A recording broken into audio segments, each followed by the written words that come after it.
Welcome to the Mind Report. I'm Tamar Gendler. And I'm Clay Shirky. So it's a great delight to have Clay Shirky with us here today. Clay is a writer and a blogger and a professor at NYU who works, one might say, at the intersection of sociology, social psychology, and new media studies. He's the author of two wonderful books, the 2008 book, Here Comes Everybody, and the 2010 book, Cognitive Surplus. So what Clay and I would like to talk about today on the Mind Report is a topic to which Clay has given recent attention in a wonderful blog piece called Napster, Udacity, and the Academy, in which he applies some of his earlier thinking about the nature of the Internet and its interactions with human beings as socially connected to questions about how we might expect the university to change in light of new media. And so what we'd like to do in today's conversation is to situate the question of the impact of the Internet on universities in the context of some larger claims that one might make about the nature of the Internet and the ways in which it produces revolutionary change. So the bulk of our conversation will be devoted to thinking about three general questions. The first is just the question, what's so revolutionary about the Internet? The second question is to look at a case study where the Internet transformed an old way of doing business. That is, the way that the Internet transformed newspapers as a mode of communication. And then in the final part of our discussion, we'll get to our central question, which is the question, what does the Internet do to the university? But before we start with the backstory, it might be useful to give Clay a chance to say a little bit about the sort of questions that thinking about the relation between the Internet and the university raises. So Clay, in your piece, you entitle it Napster, Udacity, and the Academy, and I just wondered whether you could start off by saying a little bit about what Napster is, what Udacity is, and why you think they have implications for the Academy as traditionally conceived. Sure. So Napster was the service that really kicked off the revolution in the way music was acquired, listened to, passed around. It was the MP3 sharing service launched by Sean Fanning in the late 90s. And the important thing about Napster from the point of view of this story is that it was very quickly sued, very quickly found to be illegal, and very quickly went out of business. And so there was this moment where Napster came along. It demonstrated this incredible interest in accessing songs, not just whole albums, in kind of playlist-style organization of music, a whole bunch of things that the music industry had never offered to its customers, despite obvious demand. And then it went away. And when it went away, the music industry should, by rights, have been able to retake at least legal control of music distribution. There was still illegal file sharing on Nutella and eDonkey and these other services. But the music industry should have been able to retake legal distribution of music back into the hands of the 4 or 5 major labels. But that's not what happened. What happened instead is that a whole panoply of upstarts, from Last.fm to Pandora to Spotify, iTunes and the iPod, of course, came along and transformed music distribution anyway. And the lesson I took away from that at the time was that once Napster had changed the story of how music could be distributed, the industry that had previously managed the old way of doing things simply couldn't get the story back. Even if it could destroy the technology, even if it could destroy the business, even if it could destroy the brand, couldn't get the story back. So Udacity which is Sebastian Thrun's startup that came out of the class that Peter Norvig and Sebastian Thrun offered at Stanford last fall, Introduction to AI, is the first large-scale MOOC, massive open online course, to get widespread public attention. It's not just that it was a large-scale online class, which had been going on for some years now, but that it got this widespread attention and sparked people's idea of what was possible. And I have no idea whether or not Udacity will survive in its current or any form over the next 5 to 10 years. But the argument I make in the piece is it kind of doesn't matter anymore. Because what Udacity has done is it's told a different story about higher education. And in that piece, I am betting that that changed story will turn out to be more important than any given technology for getting us to rethink what it means to educate people after they leave high school. It's a very interesting general principle in social psychology that introducing a way of thinking about something can render available a new conception of that thing. So earlier on in the Mind Report series, I interviewed Andrew Solomon, author of the book Far From the Tree, and one of the themes that emerges over and over again in that incredible book are the ways in which introducing a category like deafness as an embraced identity rather than as a form of disability suddenly makes available a new way of thinking about a system or a structure in the world. And it's interesting to think of Napster or Udacity as enabling interventions of that kind, that is, of just frameworks for thinking about experiences and drawing one's attention to different features of them than the previous conception had allowed.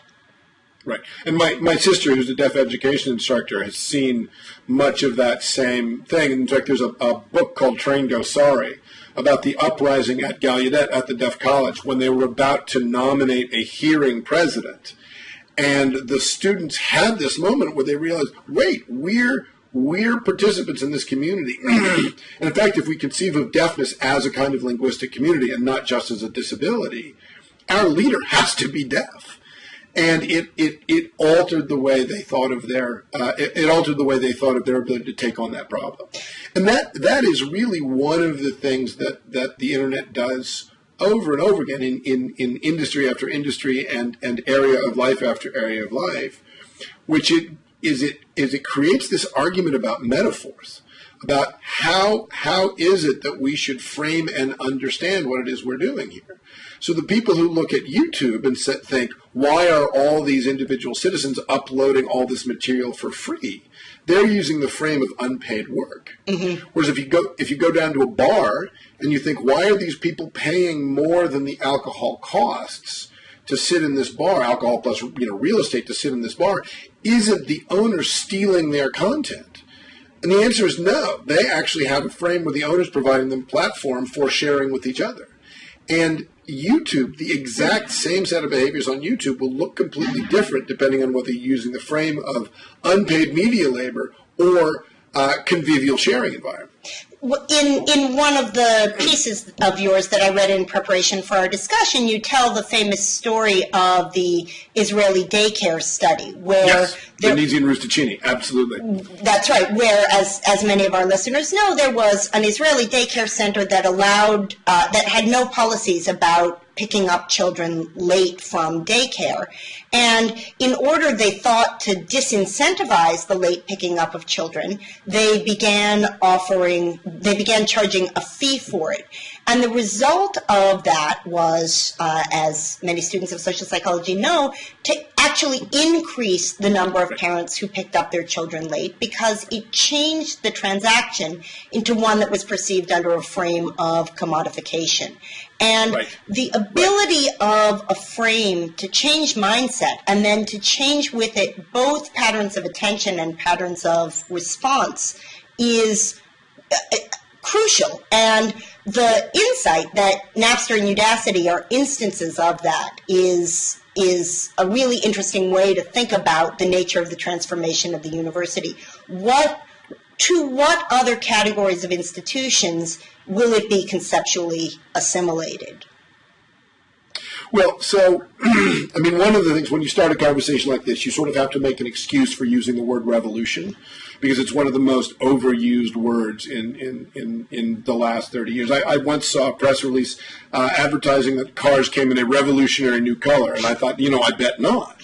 So you have to make a case, I think, to even talk about revolution, what it is you're talking about.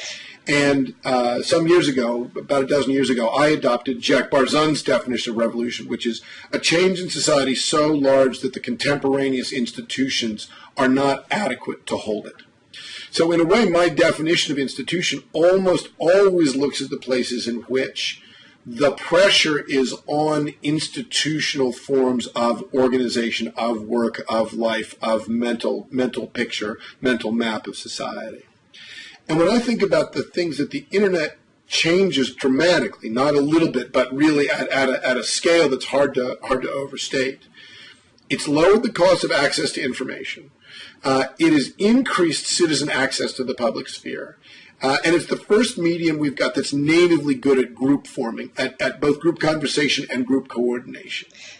And each of those three changes, information, citizen access, and group forming, affects the prerogatives of many classes of institutions. The one that I have spent the most time on over the last several years has been journalism in general and newspapers in particular, which have a more communal connection to the communities they operate in than typically radio or television news do, and frankly do more of the journalistic heavy lifting for society.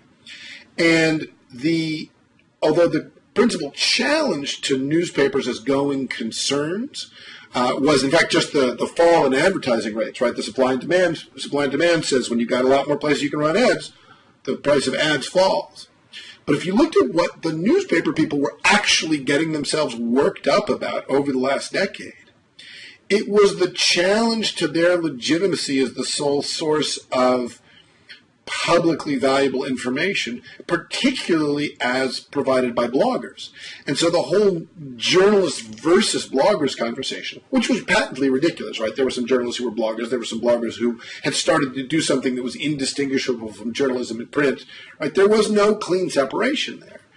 And yet, inside the newspapers, they needed, really as a functioning professional self-definition, they needed a way to say, we are different from them. And the thing that we differ from is the way the bloggers are going about or sort of their self-conception. So the remark you make about bloggers and newspapers and expertise makes me want to go back to some of the earlier claims you make in Here Comes Everybody about the history of these sort of technologically transformative moments in history. And one of the things you do very nicely there is to identify 4 such moments prior to the internet. You say you can count on the fingers of one hand these truly transformative moments. And the first of them is, of course, famously the invention of moving type and the printing press. Right.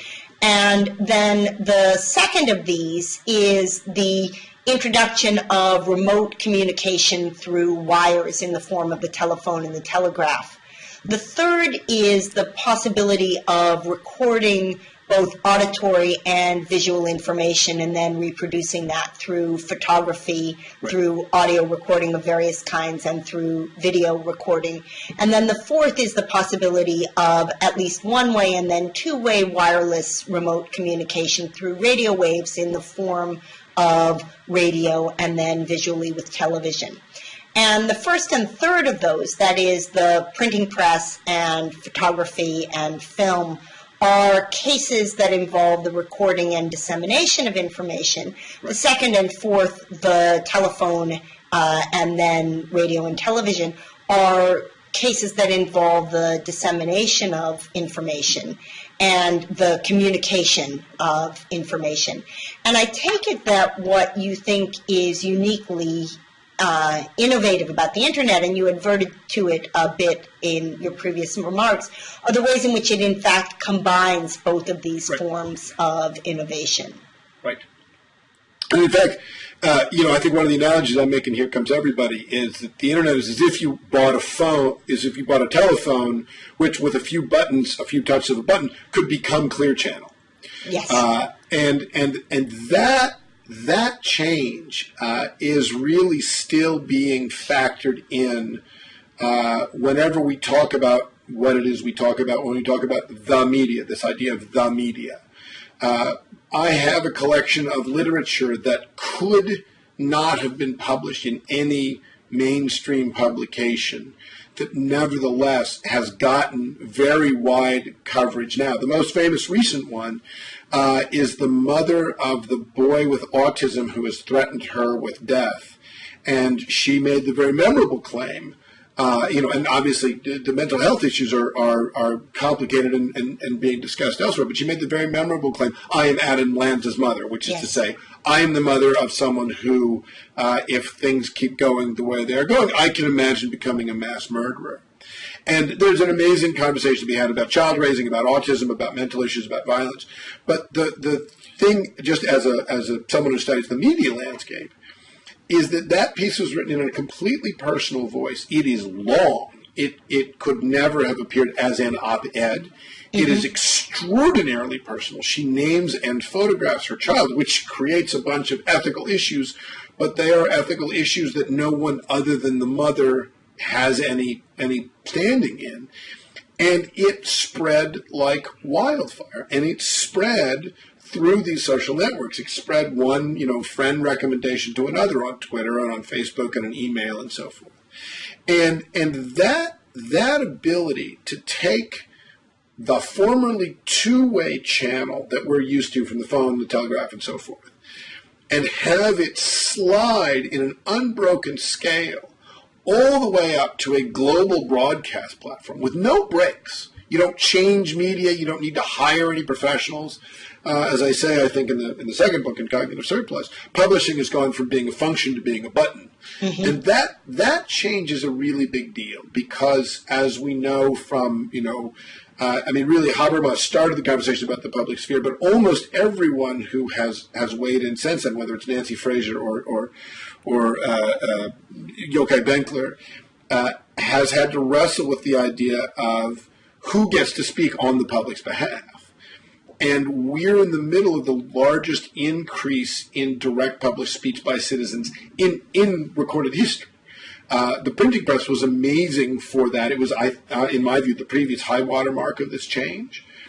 But even the printing press had this tremendous bottleneck at the publisher that the current media landscape doesn't have. And, of course, the absence of the bottleneck is both what makes it so exciting and so overwhelming. So I am sort of at the middle of the food chain as far as what I think of as my Facebook friends, as a sort of ordered group of technologists. I have roughly 1,000 Facebook friends, and I feel like I'm ahead of 500 of them and behind 500 of them in terms of the speed with which memes reach me. And I suspect I'm not alone in using a sort of crude heuristic, which is I didn't read the I Am Adam Lanza's Mother the first 3 times it appeared on one of my friends' posts, but I read it the 5th time because I thought, why is everybody talking about this? Yes. I just had that with Andrew Sullivan's announcing that he was relaunching his site as andrewsullivan.com. I thought, well, who cares? I read his stuff from time to time, but so he's moving from one blogging platform to another. And it was only when it kept showing up in my feed that I understood that what he was doing was actually what Louis C.K., the comedian, was doing, which is he was just taking his relationship with his readers and making that the organizational principle of his work rather than doing this bank shot through an existing media organization. But it was exactly that signal amplification that made me read it. And this This is one of the curious things about social networks, and Duncan Watts has written about this especially eloquently. Social networks are both amplifiers and filters. They perform both functions, which we're not used to. We're used to, in the contemporary media environment, one set of people trying to get our attention, advertisers or whatever, and another set of tools for changing the channel or turning things off or ignoring things. But in fact, social networks help us both figure out what it is we should be reading or paying attention to, and also what it is we can safely avoid. And for a lot of people, as the amount of available and interesting material has risen and risen, we just set our threshold higher and higher for how many people have to write about or point to something before we'll think, okay, I'm going to take time out of my day to go look at X. But that adaptation is all within this framework of what's called the social graph, the fully connected world of the social network, that we're not just getting used to, we're now starting to factor into daily unconscious decisions like the one you just mentioned. That's right. Although, I mean, of course, there's a regress argument, right? It can't be turtles all the way down. It can't be that everybody is only listening to what everybody else says. And I wonder whether you have any thoughts about what we might think of as the terminal nodes on this, the original adopters.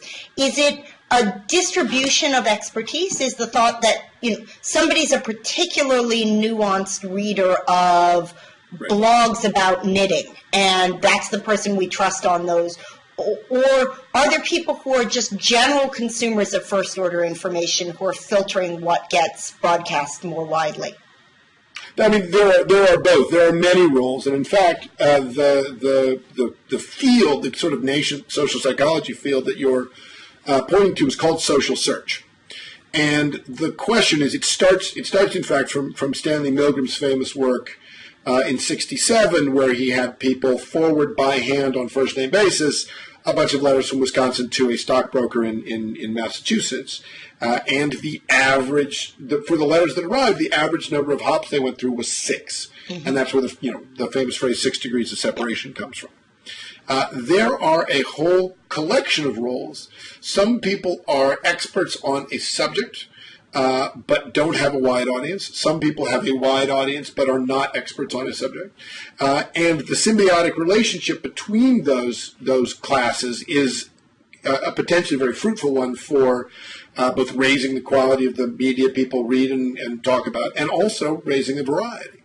So if you look at a site like, say, Boing Boing or Crooked Timber or Three Quarks Daily, which are all sites that I look at regularly, there is this interesting mix of there's a set of topics or concerns that the group of people running those sites are interested in, and it's wide enough and occasionally heterogeneous, or in my experience serendipitous enough, that you can't just pigeonhole it as, oh, that's just tech culture and this is just social sciences. And I think the end state that you're pointing to, right, it can't be turtles all the way down, is that those roles, I don't know if they get solidified in any formal way, but that people start to understand where they fit in that ecosystem.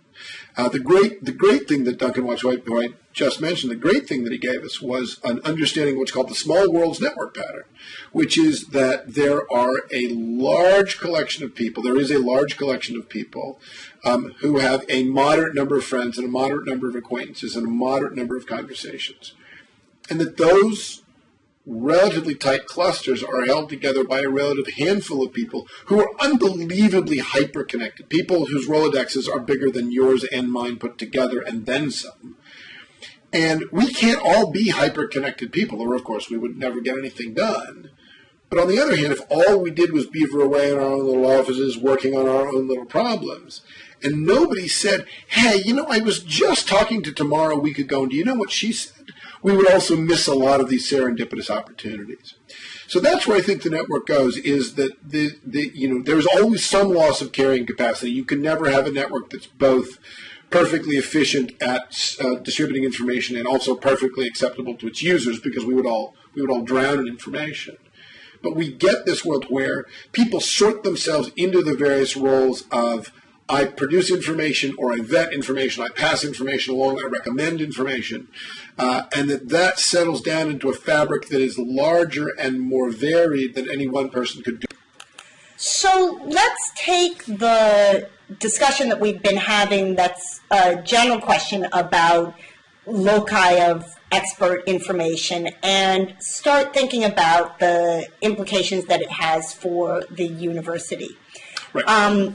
So you very nicely point out in Here Comes Everybody that professions are basically solutions to problems where expertise is required. So when we have a surgeon, we want somebody who's a professional surgeon because we want somebody with a certain kind of expertise. And professional education is, of course, a solution to a certain kind of problem, namely, how are we going to determine where expertise relies with regard to knowledge?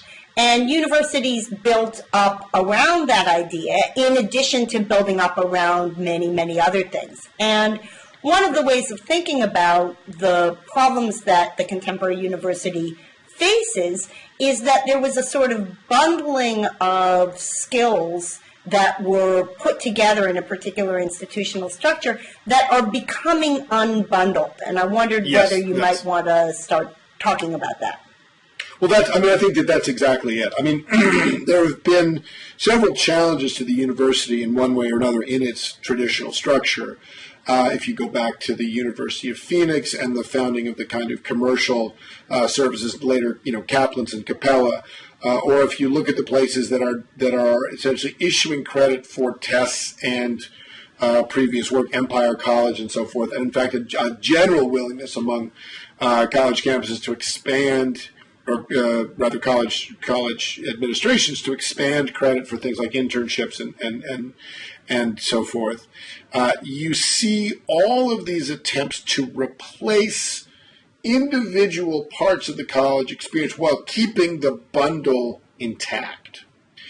And as long as there is a sense of replacement, as long as the stock-keeping units we use, the course and the credit hour and the diploma especially, as long as the stock-keeping units don't change, the stuff that's held together underneath those stock-keeping units can be altered progressively, but the institutional viability and continuity isn't affected. What's a big deal, I think, about Udacity, about MOOCs, and really about this moment in the conversation about higher education, especially in the U.S., is that this is the first time that people are talking about unbundling higher education rather than replacing it. Because if you're going to replace a college, you're going to end up with an institution that looks a lot like a college, since the institutions best at doing what colleges do are already colleges. If you're going to do what Udacity does, though, or Coursera or WebEx or this growing list of institutions, what you're saying instead is, I could teach you something that's the kind of thing you would learn after you graduated from high school. It is the kind of thing that will be useful to you out in the world. But I'm not going to construct myself, I'm not going to structure the institution I work in like a college. And I'm not going to do credit hours, and I'm not going to do that kind of certification. I'm not going to issue a diploma. And the astonishing thing about Udacity is how little they did. They had video classes, they had some online places to ask questions, but in very limited form. And the students created much of the rest of the infrastructure they needed. They went on to sites like Reddit, they went on to sites like Meetup, they created online and offline study groups, they built in wikis, these kinds of sort of collections of documents they needed. And when you see people essentially building from scratch the infrastructure they need around a learning experience, you realize how much of the bundle of college is now up for grabs. And it's not up for grabs at the elite institutions, right? Harvard and Yale will be fine. Stanford and MIT will be fine. They will be the least changed by this. But the thing that actually surprised me writing that piece is I went around just looking for how many colleges are there, how many people are in college, and so forth. Turns out there's 4,600 colleges in the United States, depending on how you count. And I could probably name no more than 100 of them. And there are 18 million students, the vast majority of which are not going full-time to a competitive residential institution to get a BA in 4 years or to get a bachelor's in 4 years or in some graduate school of the sort we'd recognize. And in fact, what we call college and what we think about when we think about college are two very different things. And what MOOCs do is they threaten to take the people delivering college education at the more vocational end of the scale, and particularly people doing it in the substandard way, as I think Phoenix and Kaplan's are doing, and saying, for the money those students are spending, they can actually learn more as long as they're willing to forego the illusion that the diploma being offered by these institutions is the only way they can make it in society. And that story, that is a big deal. That's not the University of Phoenix story, which says we can do exactly what Ball State does, but we do it cheaper. It's not Western Governors that says we can do exactly what University of Alabama does, but we can do it online. This is really a way of saying when we think about learning as a thing people want and need, we can actually dispense with the whole framework that we've been using to think about this, since the founding of the University of Bologna. You might think of there being at least 4 separate functions of the university, each of which can itself be broken down into parts that are potentially unbundleable, but as we conceive of them, united. So you might think there's the research function of the university, done by the faculty, but also by the students. There's a teaching and learning function of the university. There's a socialization function of the university, and there's a credentialing function of the university. And all of those exist in really interesting symbiotic ways within the contemporary system. So, for example, at a research-oriented university, it's very often the case that professors' self-conception is that their primary job is research, and this teaching and learning and credentialing is peripheral to their responsibilities. Whereas from the perspective of parents paying tuition, the picture is that the credentialing and the socialization and the teaching and learning are the core, and the research is something in the background. Why are those professors in the lab and not teaching my children? That's right. And the question is whether, in the face of the unbundling, and as I said, each of the parts can further be unbundling. So with regard to the teaching and learning, there's this picture that much as primary and secondary education are roughly a full-time endeavor, what one does during the 40 hours of one's work time, so too is post-secondary education a full-time endeavor. But that in itself is completely unbundleable. And, of course, that can be separated from the credentialing question. But there's a real issue of what is and isn't sustainable in isolation. And I wonder whether there's any lessons to be drawn from the newspaper case here. Well, the awful lesson to be drawn from newspapers is that if it's really a revolution, and I could be wrong about this. Maybe many people have predicted reconfiguring of universities before. But what we know from newspapers is that if it's really a revolution, the old stuff gets broken a lot faster than the new stuff gets put into place. Mm-hmm. And in fact, I alluded earlier to Jacques Barzun's definition of revolution. I adopted that from a sort of Western Civ 101 in book format he wrote many years ago called From Dawn to Decadence. And one of the really striking things he points out in that book is that during the schism of Protestant Christianity from the Catholic Church, both Luther and the Pope insisted for years while they were fighting and negotiating with one another that they were not talking about a schism. And so when even the people at the center of the conversation can't say, well, for God's sake, whatever we do, let's not break apart the existing institution, that does not give me a lot of hope that when it is unbundling time, as we saw with the music industry, that anybody can hold it together. So the question, I would ask the question, not what can be unbundled in isolation, because I don't think that's what Udacity in the long run will mean.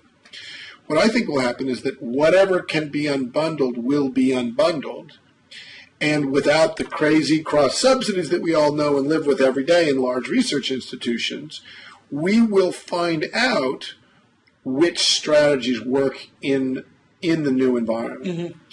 And two strategies that I think won't work are frankly the mediocre colleges that only do 2 of your 4 functions. They do teaching, learning, and credentialing. Mm-hmm. They don't have a residential campus. They don't provide a lot of social environment. The students tend to be older. They tend to be working.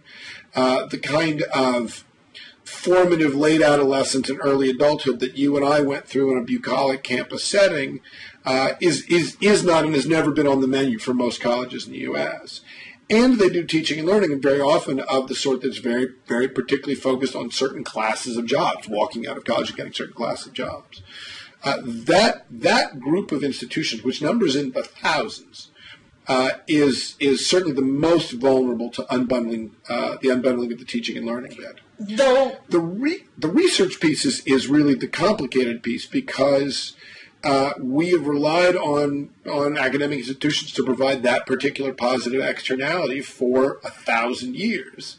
But it's not clear, again, not the top research institutions, not the places with endowments, basically, but the ordinary state colleges that have slowly adopted the research agenda. It's not clear that that can be preserved. And, of course, universities form an ecosystem. So Yep. leading research universities train graduate students in PhD programs who serve as teaching assistants in courses and go on to teach at mid-range universities, Right. which themselves train the graduate students who become the professors at the institutions whose future seems to be threatened by your discussion. And Yep. with the loss of a layer of the ecosystem, it's like plankton in the ocean.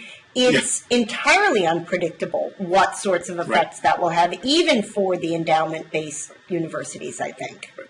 Well, this is again the thing about revolution. If you really believe that something is a revolution, you have to sign up for saying in public, as I did in the newspaper piece, and as I have about several of the things I've written about, that you are not signing up to predict what will happen, except that some stuff will get broken and some other stuff will get put in its place. Right. And the logic of the ecosystem, exactly as you pointed out, cuts both ways. That within a band of relative stability, ecosystems are incredibly homeostatic, and they manage to survive all kinds of potential threats and alterations to self-conception, business model, social place, and all the rest of it. But the parallel is that outside of those borders, when you move outside of those borders, you suddenly get really crazy effects where the ecosystem will reconfigure itself around some new equilibrium state, often passing through a long period of disequilibrium on the way. Mm-hmm.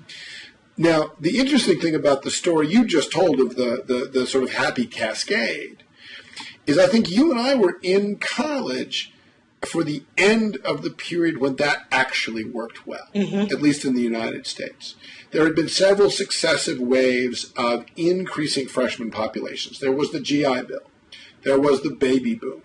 There was women going to college. And then the happy continuation of more businesses requiring bachelor's degrees that would previously only have required high school degrees.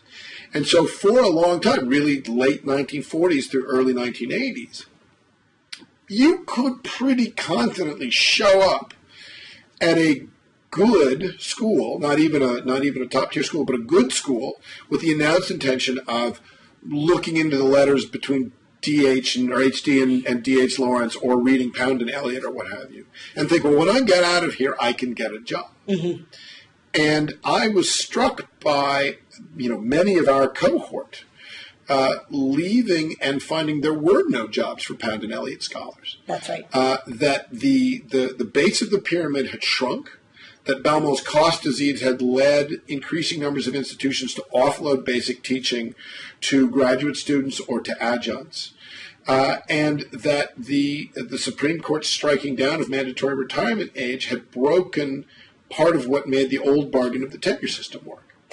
So I think, in a way, that what again, Udacity, MOOCs, Coursera, whatever this group of novel higher education is exposing, isn't just, here's this new challenge. It's also letting us see much more clearly the ways in which the system, as currently constructed, is actually already in a kind of failure condition relative to what people grew up with in the second half of the 20th century. And I think it's exactly right to bring in the interaction with issues ranging from demographics to conceptions of what's required in the workforce. And it's absolutely the case that in addition to there being technological pressures that are leading to the sorts of revolutionary pressures that you're describing, there are also demographic ones. And of course, we're only focusing on a very, very narrow part of the world, namely the 300 million people who happen to live in our idiosyncratically structured higher education system. Yeah, no, and one of the things that drives me crazy about talking about college, and I alluded to this earlier, is that there are two figures that shadow the debate every time it comes up in this country. And they're very explicitly brought forward in any kind of crystalline way, but they are always there. One of them is the fresh-faced 18-year-old who will get her BA in English literature in 4 years. And the other is the bucolic, competitive residential campus on which she will do that work. And when we talk about college, either from the student's perspective or from the institution's perspective, those figures inform so much of the conversation that gets the widest public attention, in part because it's how the academy wants to see itself. But when you look at what college actually is, 18 million students, 4,500 institutions, that student and that campus, taken as a dyad, account for less than 10% of what's really going on. And yet when we faculty talk about college, we often talk as if that's the normal case. So I have seen people writing about Coursera, Udacity, WebEx, etc., saying, "Look, what's the big deal? These are video lectures. This doesn't rethink teaching. This is just a lecture." And on the production side, that's somewhat true. I mean, you did the videotaping in 2007 of your piece on the philosophy and science of the human mind. And from your point of view, there was a classroom of people, and one of the people happened to have a camera, or it was a fixed tripod, however you did it. But on the demand side, that kind of lecture is really dramatically different. The people who think it's not reconfiguring learning don't understand how to answer the question, what if I have a job? What if I can only do this at night? What if I want to stop and review something 3 times in a row? What if I live in Lahore? And those kinds of questions don't enter into the academy's self-conception of what we could be doing, because we don't think of serving those populations in the first place. Well, some of it is, of course, this absurd selection bias, which I noticed only when I came back and started teaching at Yale, having taught previously at very good institutions, but ones that weren't my familiar home base. And that is that anybody who's a professor is somebody for whom college worked well, and traditional learning is a structure that is effective for them.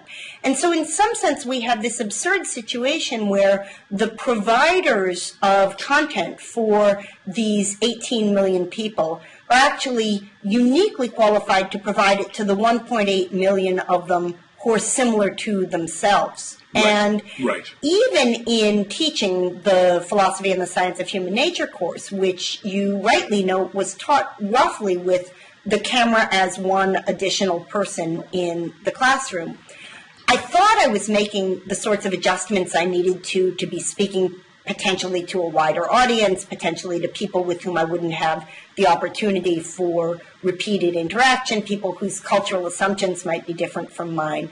But when I go back and look at those videos, I find them absolutely mortifying in the sense that they were intended as, and you talk about this in much of your writing, they were intended as sort of internal conversations between myself and some familiars. And all of a sudden they were put into the eyes of the world in a way that I thought I had prepared for, and I was not even beginning to be close. Right. Well, I mean, this is I have to say, back to the question, what's revolutionary about the internet? One of the great disappointments of this media environment is the number of times it introduces us to the ability to see ourselves as others see us. That's right. Which just in general turns out to be a huge disappointment.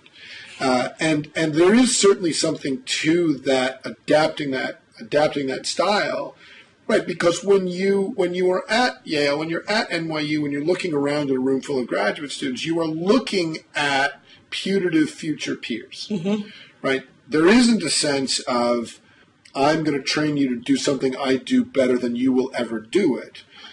There is a sense, in fact, of I may well end up finding about what you're doing in the world by reading about it in the journals I follow. Yes. But that experience, as you say, is also incredibly narrow, and the selection bias is precisely the people for whom college worked well. So one of the sort of there's essentially a philosophy of language question under a lot of this, which is that there are, and I've become, I've become, much more sensitive to this since starting to look in at the MOOC piece and writing the Napster and Udacity piece. We often use words not to clarify things, but to provide the right layer of kind of fuzzy indifference to detail. Mm-hmm. Right? So we often talk about teaching. What do you do? Well, I teach and I research and I do service, right? This is the classic three-legged pyramid of the academic's job.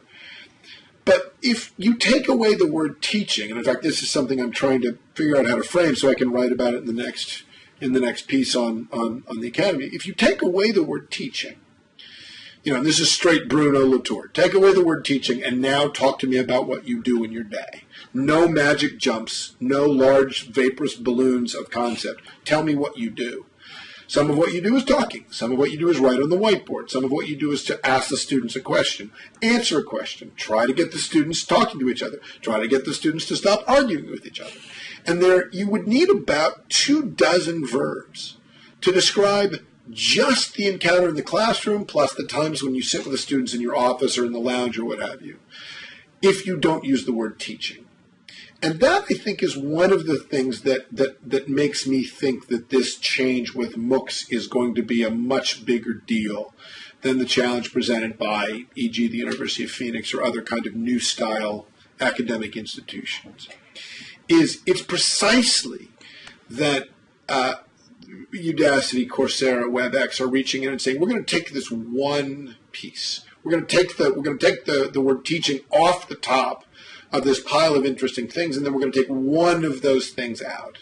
That'll be the teaching thing. Oh, you know what? And we're going to take quizzes out too. And we're going to take online resources out. And they leave some stuff, right? You don't get seminar-style conversations among a dozen people all wrestling with Milton.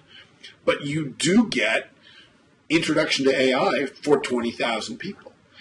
And the fact that the thing that they've created, when they get rid of the word teaching and they say, no, we're doing just this bit, the fact that the kinds of experiences they create are incommensurable with what universities have to offer. There is no campus in the world where you could teach 20,000 people one introductory class. That's one of the things that convinces me that this moment is a big deal, because it's precisely the incommensurability that suggests the existing institutions can't contain this change. And this comes back to one of the issues we were talking about at the very beginning, which is the introduction or removal of a label that directs attention towards patterns of similarity and difference. Yep. Is really transformative. So in the same way that the introduction of a category which allows you to self-conceive or conceive of things in a particular way directs your attention to similarities among things, the removal of a label, so you take away, as you said, take away the label teaching, take away the label university, and now describe the subcomponents without that filter of that's directing your attention towards similarities, and suddenly you start to realize reconfiguration possibilities that, exactly because they involve reconfiguration, will necessarily be incompatible with the earlier conception of things. And right. I think your sanguine claim throughout that the elite institutions are not threatened by this potential for revolution, that somehow endowment is a moat that will protect them from the changes of the world, is perhaps a little too optimistic or pessimistic, depending on whether one thinks the change is for the good or for the ill. That's a fair comment. In fact, what I should have said in that piece, and I couldn't really find a way to say it, is I would like to talk about college without mentioning any of the 250 institutions on the U.S. News and World Report list. Yeah. Not so much because those institutions will be untouched by this. Obviously, if it's a real revolution, even if you try to stay the same, the change in context, your point about ecosystem, will push some kind of change onto you. But to say instead that we can all conjure up the College of William and Mary as a kind of place that we can imagine being, and when I say we, I don't mean everyone in the country, but everyone in our position of being faculty at these elite institutions. But in fact, the word college and the idea of a diploma and higher education has spread to cover such a crazy array of cases that if you remove these two figures, the fresh-faced 18-year-old and the bucolic residential competitive institution, and you say, actually, that only, we still have 90% left of what we call college when those people in that relationship to that institution are factored out, you suddenly see how wide the environment that could be reconfigured is. That's right. So I wonder whether the fresh-faced college student and the bucolic campus are, in some sense, a regulative ideal for the rest of the system. That is, I'm sure that they are. So when we remove those from the conversation, it does more than redirect attention. It actually, I think, it's like removing a capstone from a structure that was held together by that capstone. I mean, if you think about the social mobility aspect of college and the incredible hierarchy that governs much of secondary education, and not just secondary education in elite private schools, but also suburbs' conception of themselves in contrast to urban schools. All of that is, in some sense, held together by this tiny triangle of the smiling freshman who's going to go study Milton on the campus with the white building and the green trees. Yep. And that... Go ahead. So what I'm realizing in thinking through some of what you're saying is that the ecosystem actually extends much more broadly than I had provincially initially been thinking. My worry was, as it always is, sort of where am I going to place my graduate students and where are they going to place theirs? But of course, the role that college and universities play, not just in their credentialing, but in their sort of social ideal, is something that governs all of, or at least a large part of, social mobility in a country that prides itself on that. And how that role is going to be played out seems to me an entirely open question. That's right. And social mobility, again, this is one of the things that I think when you add the figure of a massive online course, and you remove the regulative ideal of the student, the subject, and the bucolic campus, you start to see things like colleges are now failing on the social mobility part of their, if not mission, then at least self-conception. The figures on the value of an education versus the cost of an education and how it helps sort of bright people who are the first generation in their family to go to college, how it helps them transform their lives. Again, that works a lot less well for the current generation than it did when you and I were in college. And I think the other thing that is sort of remarkable about the selection bias you were mentioning earlier is not only do we have a selection bias because we were the people for whom college worked, so we think it works, but we also have a history bias because the last time we were students, the student experience looked from the outside very much like the experience students are having now. But in fact, the ramifications of being a student are very different, and in ways that that we often don't know. So at my institution, at NYU, I teach in a graduate program called ITP, the Interactive Telecommunications Program. And we've been having long, anguished conversations about the rising rate of inflation. It's essentially, it's not something we control, but it is something that is a dire stressor on us and on our students. And in talking with our students about it and seeing them talk with one another, both as students and alumni, one of the commonest reactions is that the students are initially embarrassed to tell the truth about the financial difficulties they are suffering from because of the current construction of the student loan setup. Because in a way, the regulative figure that you pointed out is regulative for them as well. Mm-hmm. If they're not having a kind of ideal student experience, they feel that they're actually underperforming somehow, mm-hmm. rather than saying, if I don't fit this model that I've been given, maybe something is wrong with the model. That model is so clear and so widespread and so rarely talked about, but so ubiquitous, that they think if I don't fit in with that model, maybe there's something wrong with me. Mm-hmm.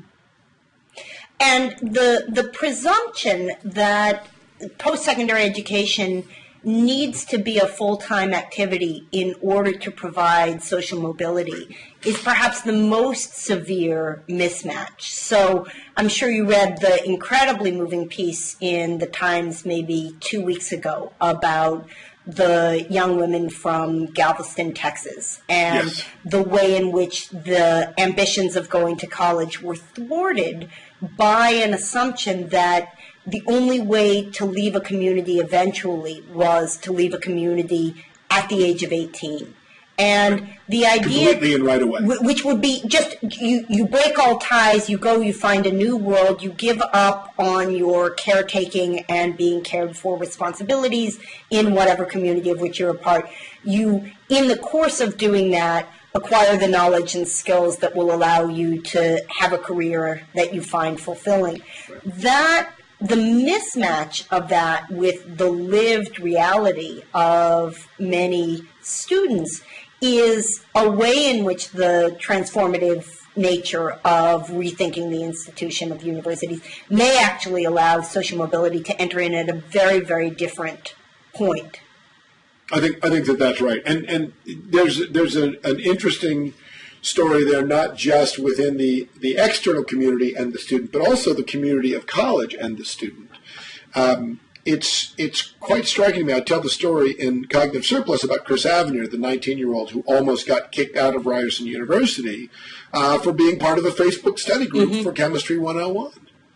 And the tension there is that we've always, inside colleges, faculty and administration have always communicated two different messages. One, a message to the outside world says, we do quality control of individual minds, right? When you see someone with an NYU diploma stamped on their forehead, that's essentially USDA grade A. They can go work for you, they can do whatever it is they need to do, given the field that they study. And then we turn around and we say to the students, welcome to the community. We advance the conversation, or we advance the state of knowledge, rather, through conversation. We're going to tell you that being in a small seminar is the ideal kind of class. We're going to tell you that learning how to argue with your fellow students and to produce convincing arguments and to have that conversation is the essence of academic work. We're going to provide all of these places for you all to have study groups, to get together, and so forth. And the one message is formal. The message about the diploma is formal. The message about the community is informal. And one of the things that I am optimistic about, right, even within all of these kind of ways in which the academy is underperforming, is that students are starting to not just have, but use the tools they've got to produce their own communities of expectation. Because one of the really big things it turns out college does, as opposed to an individual learner given access to the same material, is it gives you people to talk about the ideas, but it also gives you people who expect you to show up and do your work, right? That college, in a way, is one giant Hawthorne effect, where everybody's being observed by everybody else all the time.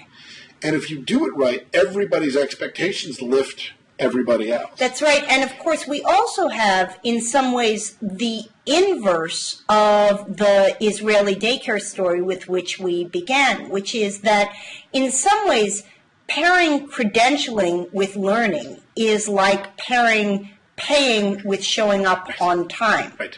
And right.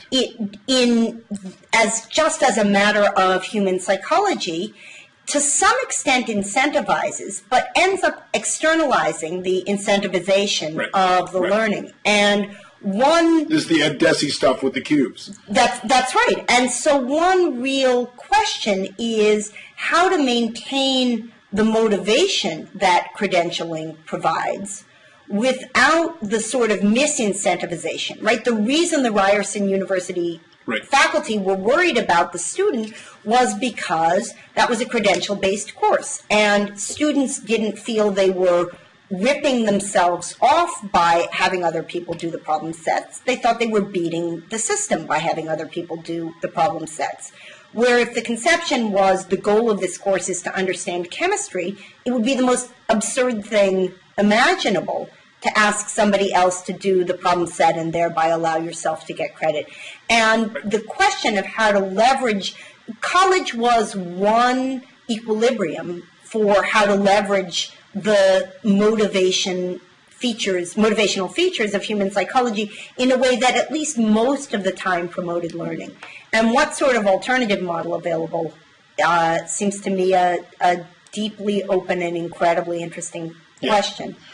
You have talked to Danny Kahneman. I don't know whether he brought this up in your conversation with him, but one of the things that he said about behavioral economics that was so striking to me, I talked to him for cognitive surplus and about the motivation stuff, is he said behavioral economics is not yet a theory. It's a set of challenges to neoclassical economics. We can show all of the ways in which neoclassical economics underperforms given people's assumptions or expectations about transactions and contracts and so forth. Exactly the Israeli daycare center problem. But you couldn't sit down and reason from first principles using behavioral economics yet. And I think that problem is in a way analogous to the problem of incentive design inside institutions. Mm-hmm. We know that the expectations of the professors make a difference. We know that the expectations of your peers make a difference. We know that your own hopes for your future make a difference. We know that your parents' hopes for you make a difference. We know that grades make a difference. We know that positive and negative interactive feedback make a difference. We don't know how to bundle all of that together in a way that provides something like the current apparatus. That's right. of motivation, but would work as well or work as essentially manageably for an institution. And I think that those questions of design are going to get answered not by designers sitting down and answering them for exactly the reason Danny said, which was we don't have a working theory yet, but rather we're going to have thousands of experiments of things like Udacity.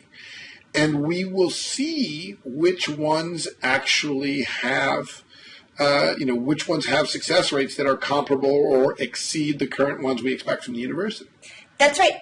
And we're going to guess wrong many times about what the essential versus accidental features were. But if we're honest with ourselves, we guess wrong in our existing institutions a lot as well. I mean, we are in this situation where it's Burkeanism within the academy, which is we hold on to these institutions and we hold on to these practices because we've built them up at a time when we didn't know what to do. And if we subject our current practices to too much scrutiny or too much skepticism, we will go back to the unhappy state of not knowing what to do. And you see this argument all the time. It's actually more prevalent, in my view, right now in K through 12 than it is in higher education, but it applies to both, which is, are you suggesting we experiment with our children by trying something new? To which the answer is, we're running a failed experiment in many cases now across millions of people every year. But we're tolerant of the failures that work within the system we understand. Failures that come from experimentation, on the other hand, seem to us to be, us in the large, seem to the people having the conversation about education, seem to be intolerable. And that, I think that willingness to say, a lot of the time we're just doing what we think has held this place together, this place being the academy. But we couldn't actually sit down and point you to a theory of change, a set of metrics, even a list of outcomes that makes us think that. We've just ratified what has seemed to work better than chaos. But I think in many cases we're stuck at a local maxima and ought to be moving ourselves to explore the surrounding terrain. But of course, on the other hand, what the heuristics and biases literature teaches us is that we will always stop at local maxima. that there's Yes, an right. asymmetry between preservation and innovation in terms of the risks we're willing to take. And so in some sense, it's completely unsurprising that we should have these Burkean sentiments. That's exactly what we see over and over again. And it's only in the face of external pressure that one begins to rethink. Right. Revolutions force change. Change tends not to happen simply as a result of contemplation. Right. Or even awareness. I mean, people have been saying for some time now, things that can't last don't, and college education, the cost of college education is rising faster than inflation. So clearly, at some point, that clock runs out. But just knowing that at some point a crisis is hit isn't enough to get people to respond to the crisis. That's right. And one thread that we lost earlier on is the extent to which, just to reiterate, what we're talking about when we talk about college is this 2 million within the 20 million in the American context. The European notion of higher education is an entirely different one. The American liberal arts college is virtually unknown in the Asian context. It's virtually unknown in anything but small colonial outposts throughout Latin America and the African world.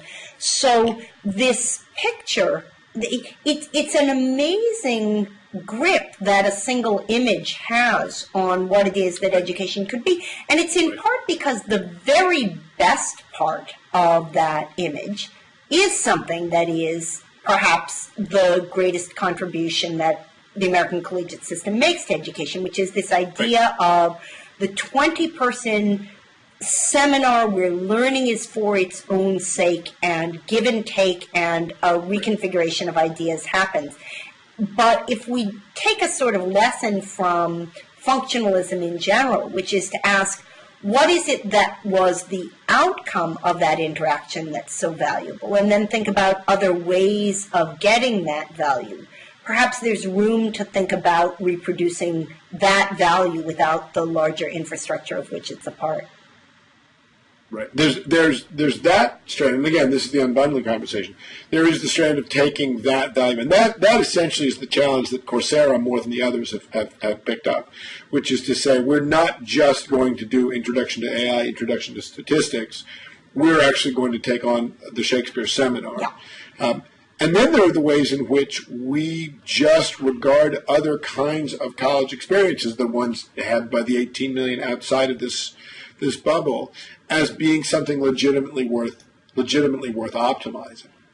And if we were to start to regard substandard high-cost education as a scandal, then a huge proportion of the current college system would come under pressure almost immediately.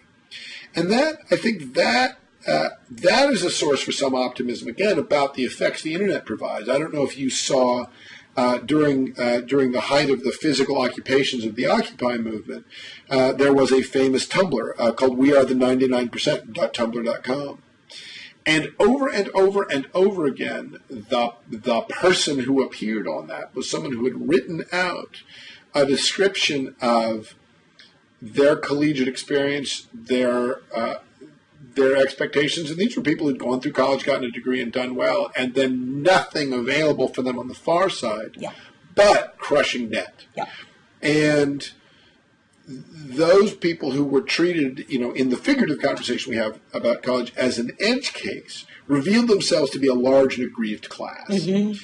And I think one of the ways that we may be able to get out of the kind of Burkean inertia is to start to regard the cases that we previously thought of as being essentially or entirely marginal, the students who couldn't get jobs, the students who couldn't pay their loans, as in fact being a normal outcome of the current design of the current system.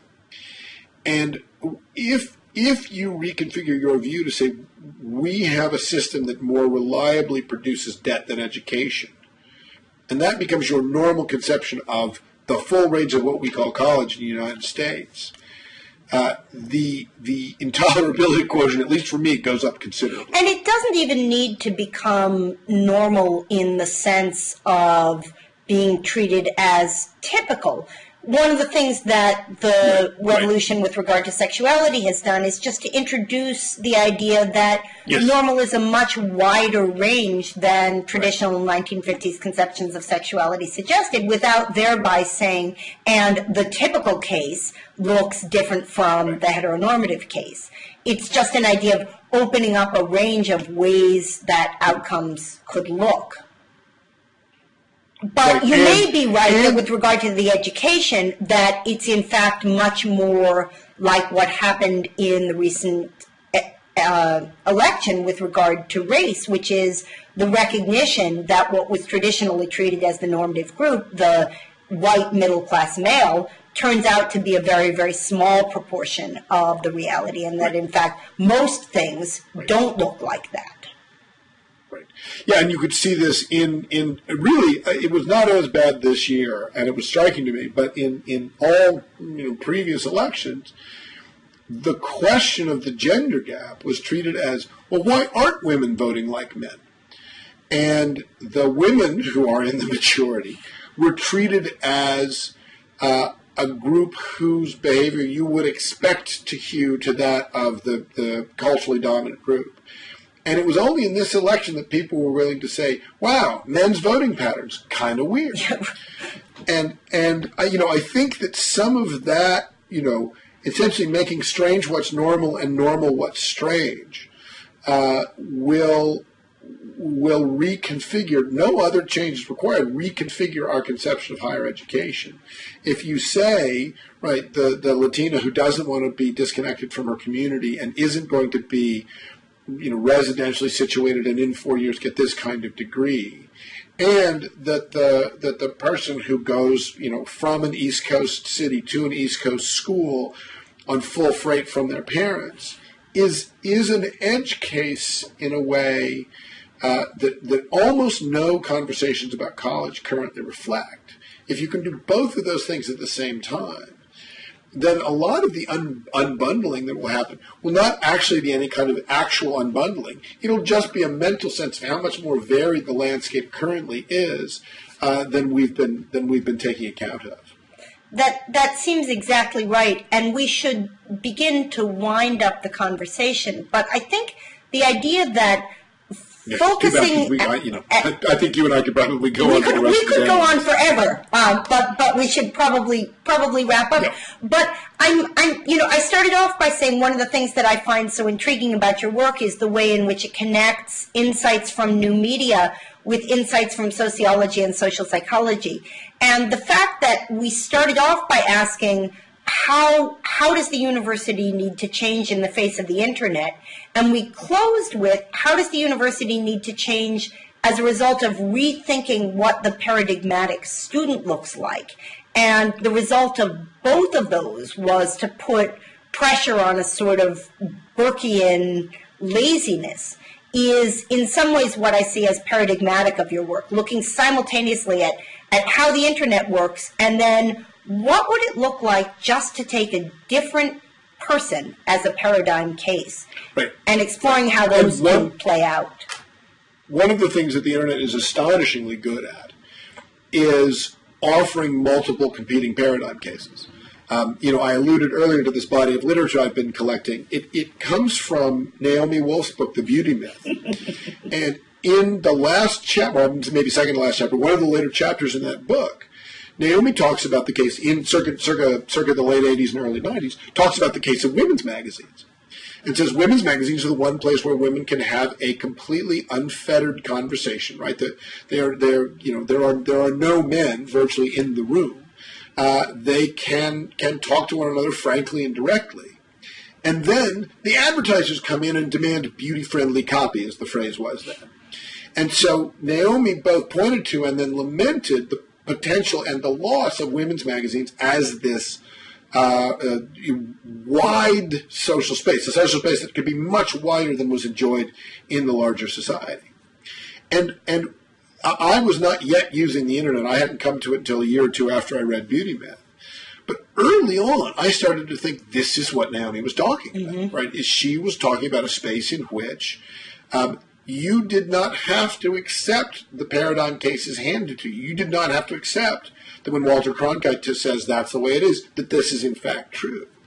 And the variability of what we can regard as paradigmatic, and therefore the breakdown of a single paradigm that we use to measure all of these kinds of higher education experiences, is a big part of what's on offer in this new communications landscape. With, of course, the risk of immersing yourself in a world where all one has is a reinforcement of commitment to a particular paradigm. So Right. with the benefit of being able to look at multiple paradigms comes the risk of looking only at one, and one that is, by any objective measure, a severe outlier. But that's a whole another hour of conversation. That is a whole nother hour. So I want to give you the last word, Clay, before we sign off. You know, I think it's funny. I've been wrestling with this. Obviously, all the questions we've been talking about, particularly this question of when do you bet that it's a revolution, right? When are you willing to say, I'm going to go forward and make a public statement, which is I'm going to make it clear enough and early enough that I could easily be wrong. And I've been looking, obviously, being in higher education during most of the time I've been doing this work over the last dozen years. I have mostly not made that bet about these institutions, about our institutions, in part because they have seemed largely shielded from a lot of the kinds of things that happen in the music industry, newspapers, travel agents, et cetera, et cetera. And it really was striking to me, and the reason I finally decided to sit down and write that piece is realizing that the thing that makes me bet on it now isn't that there's this new technology that's scalable or unbundles the lectures and so forth. That stuff is important, but that's not the revolution. I think the revolution is that for the first time that I've been, in higher education or tracking it, which is now, 30 years, people are willing to have a story that doesn't assume that the traditional college and the traditional diploma are the means and end that society cares about. Mm-hmm. And I think that the presence of a new alternative story that said, I learned statistics, I learned AI, I learned these kinds of things, and then I went and got a job at Google or IBM or what have you, that story, it will always apply only to a minority of people in society. But if that story becomes a story that people can tell themselves, I am betting, as happened in the music industry, that a lot of other non-traditional stories also start to get a public airing as well. And if that happens, that really will be a significant change. Thanks so much, Clay. We'll check and back in. Thank you. Great to talk to you as always tomorrow. Thanks so much. Bye-bye. All right, bye-bye.